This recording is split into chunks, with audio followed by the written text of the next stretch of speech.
of the Open Championship, so to speak, or the losers group in Gaelic football, has had a damaging effect on hurling insofar as the youngsters have seen so much more football than hurling.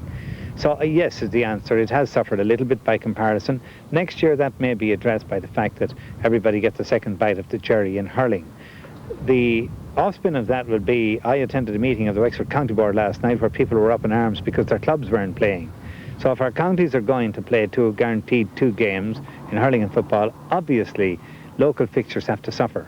And the gurus who run the GAA at local level and at national level, and I'm one of those myself, we have to decide on the balance between how you prepare your county team and the impact that has on club. The restructuring is a very big step in the right direction. But if one was to be realistic, in Wexford here we're spending $3.5 million on Wexford Park, a lovely project, you've been there. I don't think you could ever convince a Wexford County Board to spend $3.5 million on coaching. And I think that we now as an organisation must look at the amount of money we're investing in facilities and the comparatively small amount that we invest in skills. And that's what has to be done. We have to stop now thinking about huge stadia and start thinking about increasing the number of kids playing the game and the number of young adults playing it at an acceptably inter-county high level.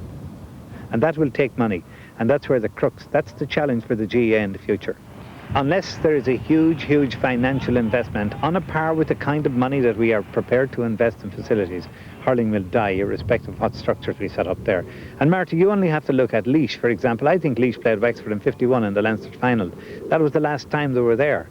Wexford hit the jackpot about once every 15 years. That's not good enough.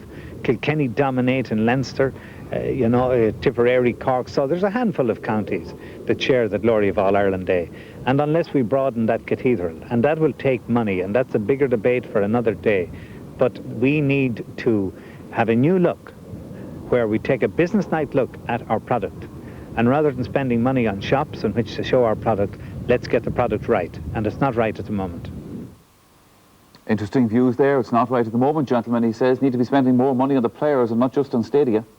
Yeah, he's very valid point on the basis that I think some of the weaker counties are getting weaker and there's not enough time and effort being put into the weaker counties. It's great to see the football and the football format and the likes of the Sligo's emerging, but I can never see the likes of Sligo hurlers coming up to the standard of their footballers unless there's something done radically within that county to change that format. And we saw the massive gap in Croke Park today in relation to Derry. Oh yeah, and I mean that's what I'm afraid of. The stronger counties seem to be getting stronger because they have an awful lot of the underage players coming through. They're getting underage success at minor under 21 level, and they're blossoming through to the senior level. The Kilkennys of this world, the Tipperaries, the Corks, they'll always be there. But yeah. I think we need to put more emphasis into the weaker counties to get them up to an acceptable level. If we're going into an open draw championship scenario and this format is going to be changed next year, what are we going to come back down to? Are we going to see like the likes of Galway's versus the Derrys today in matches that are going to be mismatches? There isn't enough strong competitive counties in Ireland at the moment in hurling. We've heard all this before, Loughnane.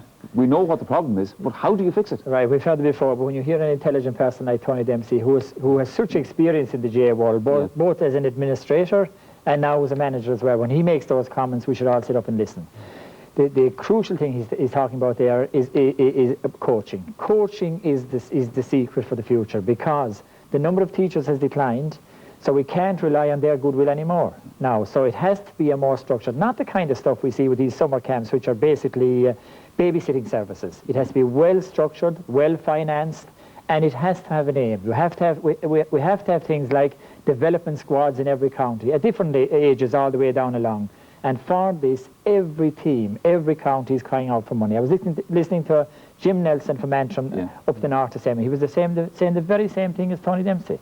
This is what they want. We have enough of stadia, we have fantastic stadia, and the people who did that did fantastic work. Now they need to turn their attention to the development of skill and to coaching. If they do that, their hurling will survive, it will thrive, we'll have more Kieran Careys, we'll have more Larry Murphys, we'll have more Eugene Cloonans. That's what keeps the game alive in the long run. And we want more and more of those in different counties and then we'll have a strong structure. But Right, it's yeah, all down to I think you're right. The skill level has suffered. Correct, An that's the awful lot of effort has gone into the physical side of the game at the moment, which means a huge demand on players' time. They're training 6 months for a championship match, and we're forgetting about the skill levels. This hurling is about skill. We need to go back to practice the basics, to get the basics right around their age level, and when they come forward to play senior, they're enjoying their hurling at that stage.